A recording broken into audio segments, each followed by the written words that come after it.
नमस्कार बच्चों, स्वागत है आपका मेरी YouTube की और अपनी पाठशाला की क्लास में। और हम लोग फिजिक्स के अंदर 11 फिजिक्स के अंदर हमारा पहला जो जीरो चैप्टर है वो देख रहे थे और उसका आज लास्ट टॉपिक डिस्कस करने वाले हैं हम लोग इस वीडियो में, जिसका नाम है इंटीग्रेशन। देखिए, इंटीग्रेशन को शुरू करने से पहले जो हमने किया उसको एक बार ब्रीफली देख लेते हैं। हम लोगों ने फंक्शन पढ़ा, फंक्शन की डेफिनेशन पढ़ी, उसके टाइप्स पढ़े और फिर हमने किया डिफरेंशिएशन। देखिए, जिस बच्चे को डिफरेंशिएशन अच्छे से आ जाएगा ना बच्चों, तो उसे इंटीग्रेशन भी आ जाएगा। क्यों? क्योंकि जो डिफरेंशिएशन है ना, वो इंटीग्रेशन का एक रिवर्स प्रोसेस है। तो सबसे पहली बात होगी कि integration is a reverse process of differentiation. ठीक है बच्चों, तो जो भी फॉर्मूलेस मैंने आपको याद कराए हैं वो सारे के सारे फॉर्मूले यहाँ पे उल्टे हो जाएंगे। कैसे उल्टे हो जाएंगे उन्हें देख लेते हैं अपन। पहले इसका सिंबल और इसका मतलब समझते हैं। तो जैसे integration, it is a reverse process of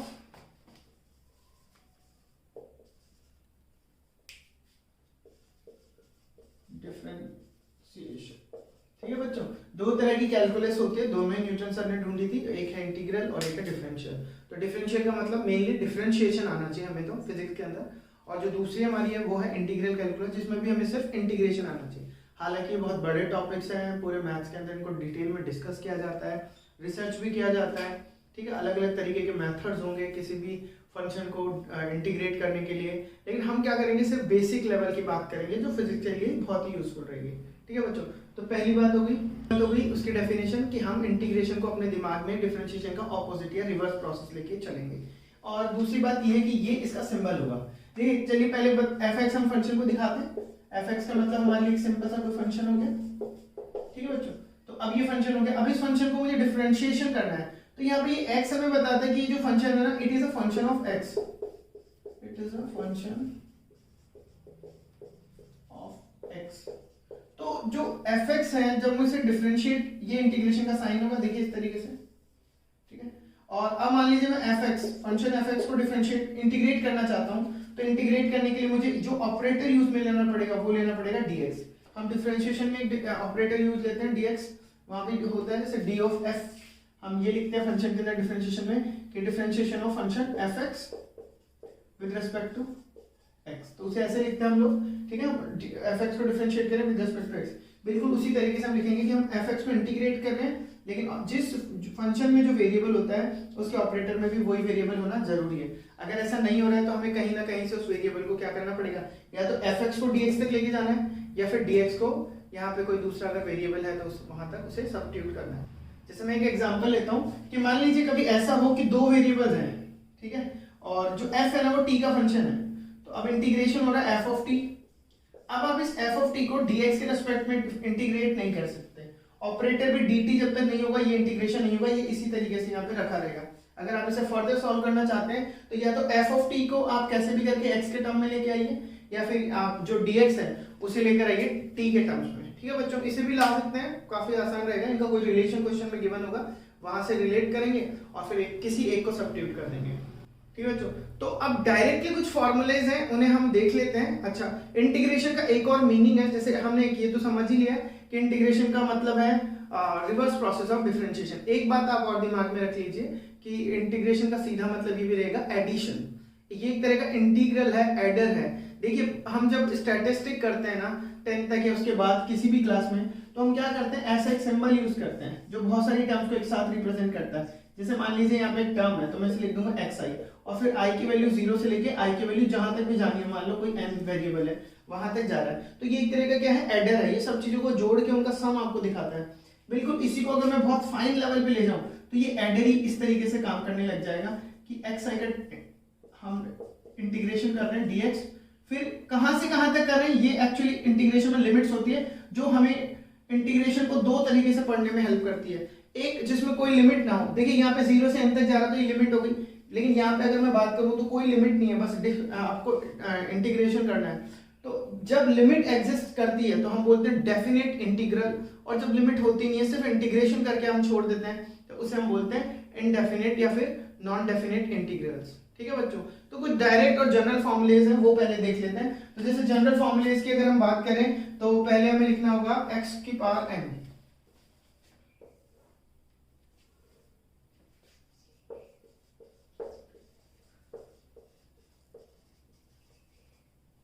ठीक है बच्चों।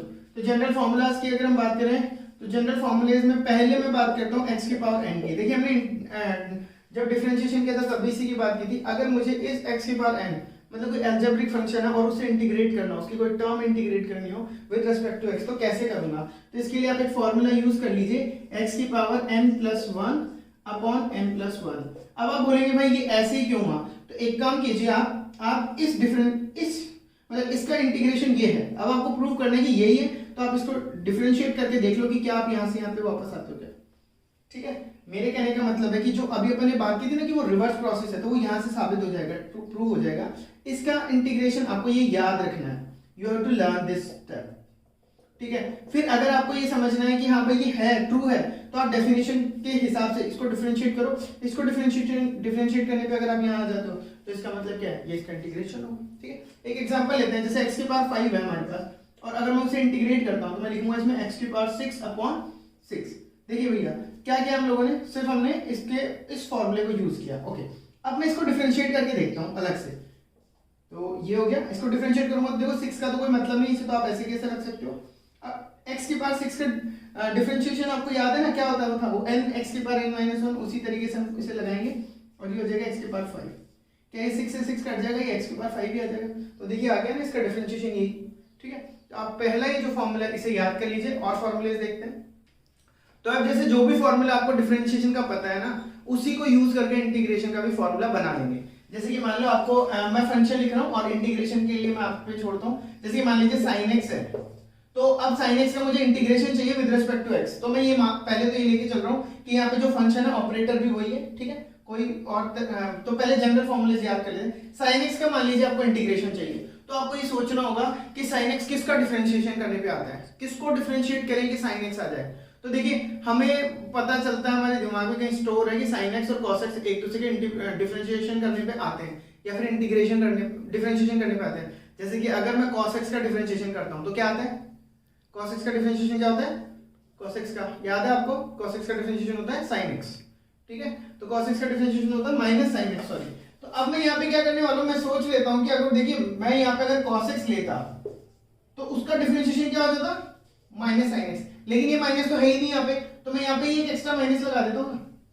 समझ में आया आपको बात कि अब जब देखिए मुझे ये सोचना था, इसका इंटीग्रेशन सोचना था, तो मैं ये सोचने लग गया कि किसको डिफरेंशिएट करने पे sin x तक पहुंचा जा सकता है। तो मुझे पता चला कि अगर मैं cos x को डिफरेंशिएट करूंगा तो cos x का डिफरेंशिएशन क्या हो जाएगा। देखिए cos x अगर रखता हूं और इसका डिफरेंशिएशन करता हूं मैं, ठीक है ना, dx upon d of cos upon dx, अगर इसको डिफरेंशिएट करता हूं तो ये आएगा माइनस sin x। ठीक है बच्चों, ये बात आ गई आपको समझ में। अब देखिए cos x का डिफरेंशिएशन करने पे sin x minus sin x है, लेकिन अपन को क्या चाहिए, अपन को तो सिर्फ sin x चाहिए, तो मतलब ये माइनस का भी कुछ ना कुछ तो करना पड़ेगा। तो मैं इस cos x की वजह यहाँ माइनस cos x ले लेता हूँ। ठीक है, फिर ये माइनस बाहर आ जाएगा। ठीक है, तो ये माइनस बाहर आ गया, फिर आप cos x का डिफरेंशिएशन करेंगे तो हो जाएगा माइनस sin x, और एक ये माइनस पहले से ही बाहर रहेगा, तो फिर ये क्या हो जाएगा प्लस sin x, और आपको क्या चाहिए sin x चाहिए। इसीलिए मैं कह रहा हूँ कि अगर आप sin x का इंटीग्रेशन करोगे तो आपको माइनस cos x मिलेगा। सिमिलरली आप सोचिए कि cos x का मुझे इंटीग्रेशन करना है, cos x का इंटीग्रेशन करने का मतलब हमें ये सोचना पड़ेगा कि किसको डिफरेंशिएट करने पे हम cos x तक पहुंच सकते हैं। तो सिंपल सी बात है, अगर आप sin x को डिफरेंशिएट करते हो तो कहां तक पहुंच जाओगे, cos x तक। ठीक है, तो इसका मतलब इसका इंटीग्रेशन क्या हो जाएगा sin x, क्योंकि अगर आप sin x को डिफरेंशिएट करते हो तो आप कहां तक पहुंच जाओगे cos x। बस यही सोचना है। जैसे कभी आपके पास आ जाए कि tan x dot sec x का इंटीग्रेशन करना आपको, मान लीजिए है ना, आपको इंटीग्रेशन करके पहुंचना है। मैं साइन लगा देता हूं, तो ये इंटीग्रेशन के बाद वाले फंक्शन आएंगे इस रो में। तो देखिए अब हमें ये सोचना है किसको डिफरेंशिएट करने पे tan x dot cos x, tan x dot sec x होता था। तो आप बताइए किसको, तो मुझे लगता है tan x को जब आप डिफरेंशिएट कर देते tan x को, तो tan x को डिफरेंशिएट करने पे tan x dot sec x होता था। तो इसका मतलब इसका इंटीग्रेशन क्या हो जाएगा, इसका इंटीग्रेशन हो जाएगा tan x। ठीक है बच्चों, तो यहाँ पे सारी चीजें ऐसी चलेंगी। जैसे कि मान लेते हैं एक और एग्जांपल लेते हैं हम लोग, तो एग्जांपल में हम ले लेते हैं जैसे x। अब मान लीजिए मुझे इसका इंटीग्रेशन करना है 1/x का, तो 1/x से जब आप इंटीग्रेशन कर रहे हैं तो आप बताइए किसको डिफरेंशिएट करने पे 1/x होता था। तो हमें पता है कि log x जो होता था उसका डिफरेंशिएशन ही होता था, तो इसका मतलब 1/x का इंटीग्रेशन भी क्या हो जाएगा। तो आप समझ गए ना, जो जनरल फॉर्मूलेज होंगे वहां पे आपका दिमाग रिवर्स में चलना चाहिए। मतलब अगर मैं इंटीग्रेशन डिफरेंशिएशन की बात करूं, अगर वो आपको अच्छे से याद है तो कभी भी आपको इंटीग्रेशन का कोई क्वेश्चन सोच रहे हैं तो आप उसके रिवर्स में सोचिए एक फॉर्मूला जो जनरली हमें याद रख लेना है, जो हमारे बहुत ज्यादा कम आएगा, वो x की पावर n आएगा, ठीक है।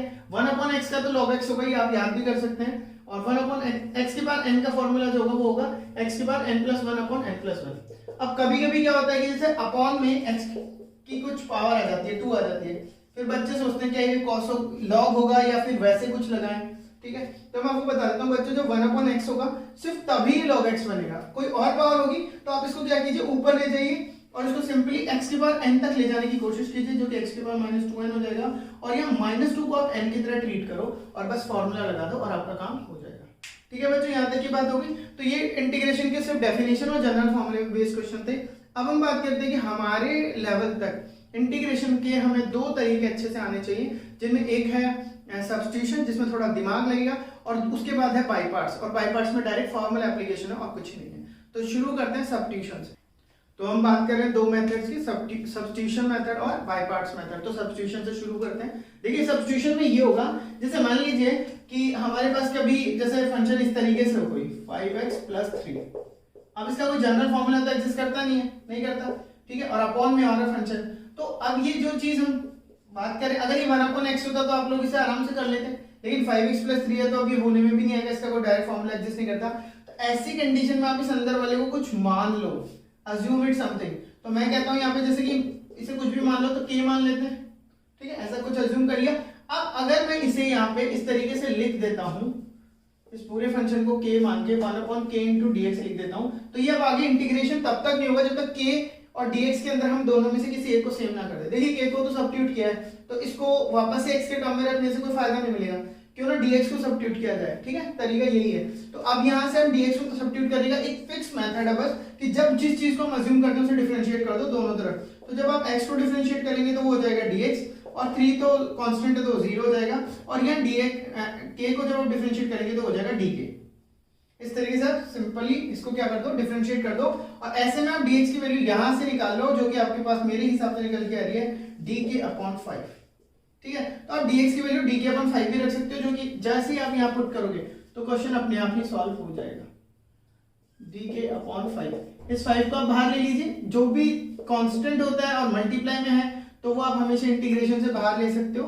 तो ये क्योंकि मल्टीप्लाई में था, ये यहाँ पे 1/k × dk/5, ये मल्टीप्लाई में टर्म थी, मैं इसे बाहर ले लेता हूँ, और अब ये वही बन गया 1/x × dk। तो 1/5 तो था ही, अब मैं इसे अगर उसी फॉर्मूले से अगर करूं सॉल्व तो ये 1/k हो जाएगा, ठीक है बच्चों। यहां तक की बात आ गई आपको समझ में, ठीक है ना, ये वही हो गया जो फॉर्मूला हमने यूज किया वो यही है। तो जैसे कि अब देखिए यहाँ पे ये dk है और ये k है, तो बिल्कुल ऐसी फीलिंग दे रहा है जैसे ये 1/x और ये dx है।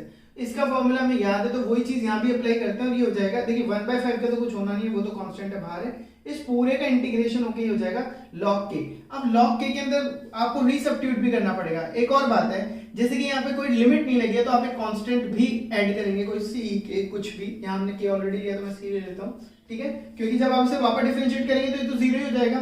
तो इसका मतलब हमें अभी कोई पता नहीं है इस कांस्टेंट का, तो एक अनआइडेंटिफाइड c कांस्टेंट हम यूज करते हैं। ओके, अब रीसब्स्टिट्यूट करने के लिए k की वैल्यू जो हमने अज्यूम की थी वो वापस से पुट कर दो, काम हो गया, इंटीग्रेशन खत्म हो चुका है। तो यहाँ पे हम लिखेंगे 5x + 3 जो हमने अज्यूम किया था प्लस c, और बेटा ये आपका आंसर हो गया। बस इस तरीके से सब्स्टिट्यूशन आप यूज करते हो। चलो एक फॉर्मूला और यूज करके देख लेते हैं, एक और एग्जांपल लेते हैं और उसके थ्रू समझते हैं सब्स्टिट्यूशन को। एक बार फिर से कोशिश करते हैं हम लोग। देखिए ये हमारे पास एक ट्रिग्नोमेट्रिक फंक्शन है sec² की पावर 4 10x और डॉट dx। देखिए थोड़ा सा बायोलॉजी वाले बच्चों के लिए थोड़ा डिफिकल्ट भी हो जाएगा समझ में, अगर ना है तो कोई दिक्कत नहीं है, ठीक है। सब्स्टिट्यूशन बाद में जब और आगे क्वेश्चन करेंगे तो क्लियर होता चला जाएगा, एकदम से किसी को नहीं आता। अब यहाँ पे जैसे हम बात करते हैं sec x की पावर, तो मुझे इस एक्सप्रेशन में, क्योंकि मैं कई बार कर चुका हूँ, मुझे sec x × 10x दिखाई दे रहा है। मतलब ये चीज मुझे इसमें दिखाई दे रही है कि एक्चुअली ये sec की पावर 4 है ना, मैं इसको 3 अगर अज्यूम कर लूं तो ये sec x डॉट 10x है। और आपको क्या लगता है ये किसका डिफरेंशिएशन होता था? ये किसी का डिफरेंशिएशन होता था क्या? 10x का होता था। आ रही है कुछ बात समझ में? तो इसका मतलब ये है कि मैं यहाँ पे क्या करूं, मैं sec x को कुछ मान लूं। तो जैसे ही मैं sec x को कुछ मान लेता हूँ, sec x को अगर मैं t ले लूं, तो यहाँ पे अगर मुझे वैल्यू पुट करनी हो तो मैं क्या करने वाला हूँ, एक बार के लिए मैं क्या करूंगा, इसे डिफरेंशिएट करने वाला हूँ। और जैसे ही मैं इसे डिफरेंशिएट करूंगा तो sec x का डिफरेंशिएशन क्या हो जाएगा, sec x dot tan x dot dx equals to dt। आप समझ पा रहे हैं? मतलब इस पूरे को हम क्या लिख सकते हैं? dt लिख सकते हैं। समझ रहे हैं? जैसे आपने sec x, अच्छा अभी अपन ने क्या बोला, sec x tan x किसका डिफरेंशिएशन है? tan x है, नहीं वो sec x का होता है, सॉरी। तो sec x का डिफरेंशिएशन क्या होता है? ये। तो मुझे ये दिख रहा था कि भाई ये किसी का डिफरेंशिएशन है और वो है sec x। तो वो क्या है कि मैं अगर सब्स्टिट्यूट करना चाहूँ तो मैं x sec x को t मान लूँ और जब इसे एक बार डिफरेंशिएट करूँ तो ये यहाँ पे मेरे पास ये चीज आ जाती है जो कि मुझे कंफर्टेबल प्लेटफॉर्म देती है कि मैं सब्स्टिट्यूशन को आगे प्रोसीड करूँ और क्वेश्चन को इजी कर दूँ। जैसे कि मान लीजिए इसके अंदर अगर मैं लिखना चाहूँ तो sec क्यूब x लिखूंगा, मतलब इसको इसी तरीके से तोड़ लेते हैं इस पूरे को। तो यहाँ पे ये वाली जो टर्म है पूरी की पूरी, इस पूरे को dt लिखा जा सकता है, इस पूरे को तो मैं dt लिख देता हूँ। अब बचा sec cube x, sec x t है तो sec क्यूब x भी क्या हो जाएगा t क्यूब। अब ये t क्यूब को dt के रेस्पेक्ट में इंटीग्रेट करना बहुत आसान है, ठीक है। जैसे कि हम वो फॉर्मूला यूज करते हैं x के पावर n, तो उसे यूज करना बहुत ही आसान है। इसका डिफरेंशिएशन इंटीग्रेशन क्या होगा? फॉर्मूले वाइज t की power 4 divided by 4 plus c, एक डिफरेंशिएशन कांस्टेंट लगाना होता है, ये हमने पहली बात कर ली थी। वापस से रीसब्स्टिट्यूट कर दो। आप sec x की जगह क्या लिख दो? t की जगह क्या लिख दो? sec x, तो sec 4t upon 4 plus c, ये इसका डिफरेंशिएशन हो गया। तो सब्स्टिट्यूशन से आपका क्वेश्चन बहुत हद तक एक स्टेप में या फिर बहुत इजी हो जाता है। एक सिंपल सा एग्जांपल और लेते हैं। देखिए कभी ऐसे टर्म्स आ जाए आपके पास, है ना, एक्सप्रेशन में, और आपको dx के रेस्पेक्ट में उसे इंटीग्रेट करना है, तो आप इंटीग्रेशन को तोड़ सकते हो जहां जहां प्लस और माइनस लगा है। तो इसे आप ऐसे तोड़ सकते हो x डॉट dx, एक तरीके से मैंने इसे मान लीजिए मल्टीप्लाई किया अंदर वाली टर्म से और फिर अलग अलग कर दिया, ठीक है। तो ये इस तरीके से फिर आपको दिखाई देने लगेगा, ठीक है बच्चों। ये आपको ऐसे दिख जाएगा, फिर आप इसको अलग, इसको अलग, इसको अलग, सबको अलग अलग फॉर्मूला लगा के इंटीग्रेट कर लेंगे। तो x का dx के रेस्पेक्ट में integration x upon 2 plus cos x का dx के रेस्पेक्ट में इंटीग्रेशन क्या हो जाएगा? माइनस sin x, और ये हो जाएगा log x, और एक हमारा कांस्टेंट जो कि हमें जब तक लिमिट नहीं लगेगी ना इस इंटीग्रेशन में, ये इनडेफिनिट इंटीग्रेशंस वाले पार्ट है तो इसमें हमें कांस्टेंट लगाना ही है, ठीक है बच्चों। ठीक है बच्चों, अब नेक्स्ट हम बात करेंगे बाई पार्ट्स की। तो बाई पार्ट्स देखिए क्या पूरा का पूरा फॉर्मूला आपको अच्छे से मतलब लर्न करके रखना है और उसे अप्लाई करना है। अच्छा उसे लगाना कहाँ है, अप्लाई कहाँ करना है? देखिए जैसे कि इंटीग्रेशन डिफरेंशिएशन की, चलो एक बार फिर से बात करते हैं। अगर x square dot cos x हो जाए कोई फंक्शन, अगर ऐसा कोई फंक्शन गिवन है और इसे हमें डिफरेंशिएट करना हो तो अपन क्या करते हैं? प्रोडक्ट फॉर्मूला लगाते हैं, ठीक है। इसे क्योंकि हमें देखिए x स्क्वायर का डिफरेंशिएशन आता है, cos x का आता है, लेकिन जब दोनों मल्टीप्लाई हो जाते हैं तो एक अलग ही फंक्शन बन जाता है, उसके अंदर कोई फॉर्मूला नहीं लगेगा। तो उसके अंदर जो आपको ओवरऑल फॉर्मूला जो आता है और उसे आपको अप्लाई करना है वो कौन सा? Product formula. ऐसे ही मैं बात करूं कि अब मुझे इसी फंक्शन को अगर इंटीग्रेट करना है तो ये बहुत बड़ी बात हो गई, क्योंकि अब इसके अंदर दो फंक्शन आ गए और वो आपस में मल्टीप्लाई हैं और वो दोनों का मुझे इंडिविजुअल इंटीग्रेशन आता है और मैं आराम से कर सकता हूँ फॉर्मूला लगा के। लेकिन जैसे ही दोनों आपस में मल्टीप्लाई होते हैं तो वो एक अलग फंक्शन बना देते हैं और उसको फिर किसी फॉर्मूले से डायरेक्ट नहीं कर सकते। तो इसे कैसे सॉल्व करना है, इसके लिए आपको क्या करना है? एक फॉर्मूला याद करना है। देखिए ऐसे ही याद करते हैं उस फॉर्मूले को हम लोग सबसे पहले, फिर इसी पे अप्लाई भी कर देंगे। जैसे कि मान लीजिए आपके पास दो फंक्शन है u और v, इसको dx के रेस्पेक्ट में इंटीग्रेट करना है। u भी x का फंक्शन है, v भी x का फंक्शन है, और अब आप इसे इंटीग्रेट करना चाहते हो तो आपको क्या करना है? पहले किसी एक फंक्शन को ले लेना है। जैसे बुक में जो फॉर्मूला लिखा होता है मैं वही लिख देता हूँ, आप वहां तो u भी किसी को भी u किसी को भी v मान लो, आपका काम हो जाएगा। तो मैं u को पहले बाहर ले लेता हूँ और सबसे पहले v को dx के रेस्पेक्ट में इंटीग्रेट कर देता हूँ, ठीक है बच्चों। एक स्टेप पहले एक फंक्शन को बाहर ले लिया, दूसरे को इंटीग्रेट कर दिया, ठीक है। फिर माइनस लगाया, और अब थोड़ा ध्यान से आगे देखने वाला स्टेप है जो आपको थोड़ा कंफ्यूजिंग लगेगा लेकिन लर्न कर लेना है। देखिए जिसको हमने छोड़ा था उसको डिफरेंशिएट कीजिए आप, मतलब du by dx x के रेस्पेक्ट में डिफरेंशिएट कर देंगे। भाई जो फंक्शन पहले छूट गया था बाहर जिसका इंटीग्रेशन नहीं किया उसे डिफरेंशिएट कर दिया हम लोगों ने। फिर उसके बाद हमें जो यहां से मिला है v dx इसको रखना है, ये जो भी आया होगा इतना सा पार्ट इसको यहाँ पे रखना है, इससे मल्टीप्लाई करना है और इस पूरी चीज को फिर हमें डिफरेंशिएट इंटीग्रेट करना है किसके रेस्पेक्ट में? dx के रेस्पेक्ट में। तो ये अंदर वाला स्टेप अगर आप सेपरेटली सॉल्व करने की आदत डाल लेंगे तो थोड़ा ज्यादा आसानी से और एरर फ्री क्वेश्चन हो जाएगा आपका, ठीक है। समझ गए? दो फंक्शन थे u और v, दोनों x के फंक्शन थे, उन्हें हमें दोनों को आपस में मल्टीप्लाई के प्रोडक्ट के फॉर्म में गिवन था और हमें क्या करना है? इंटीग्रेशन करना है। हमें u का इंटीग्रेशन आता, v का आता, लेकिन u और v आपस में मल्टीप्लाई हो जाए तब नहीं आता, तो तब यूज करेंगे क्या? By parts. एक को बाहर ले लेंगे, एक का इंटीग्रेशन कर देंगे, माइनस लगाएंगे, फिर इंटीग्रेट करेंगे, लेकिन किसको करेंगे? जिसको छोड़ा था उसका डिफरेंशिएशन इनटू जो यहाँ पे VDX किया था उसका इंटीग्रेशन, इन दोनों को मिला के कंबाइंड टर्म निकालेंगे और फिर उसको इंटीग्रेट करेंगे dx के रेस्पेक्ट में। ठीक है बच्चों, इसे लगाते हैं चलो इस पे। ठीक है, इसको इस पे लगाते हैं। तो मैं इसे u और इसे v मान लेता हूँ। तो जैसे ही मैं इसे u मानूंगा तो u को बाहर ले लेता हूँ और अब मैं इंटीग्रेट करूंगा किसको, cos x को विद रिस्पेक्ट टू dx, जो कि हो जाएगा आसानी से, फॉर्मूला याद है अपन को। ठीक है, अच्छा फिर इंटीग्रेट करेंगे अपन, लेकिन अब ब्रैकेट में वो पूरा कॉम्प्लेक्स टर्म लिखने जा रहा हूँ। u ये छूटा था, इसका differentiation with respect to x क्या हो जाएगा, 2x इनटू, यहां से अगर मैं इसको इंटीग्रेट करता हूं cos x को dx के रेस्पेक्ट में, तो क्या इंटीग्रेशन आएगा इसका, sin x, तो यहां पे sin x लिख देना पड़ेगा। ठीक है, ये पूरा का पूरा टर्म मेरे लिए sin x, ये sin x से देख लीजिए आप ध्यान से, ये sin x है, मैंने sin x लिख दिया। और अब मुझे इस पूरे को डिफरेंशिएट करना था विद रिस्पेक्ट टू किस, विद रिस्पेक्ट टू dx। ठीक है बच्चों, आगे आपको बात समझ में। तो अब अगर मैं बात करूं कि आगे क्या, तो आगे इसके अंदर x स्क्वायर और क्या कहते हैं ये, यहाँ पे इसका इंटीग्रेशन क्या हो जाएगा sin x। ठीक है, ये माइनस, अब अंदर, अभी बात अंदर सॉल्व हुई नहीं है, क्यों, क्योंकि जैसे आप इंटीग्रेशन करोगे तो ये हो जाएगा 2x इंटू साइन dx।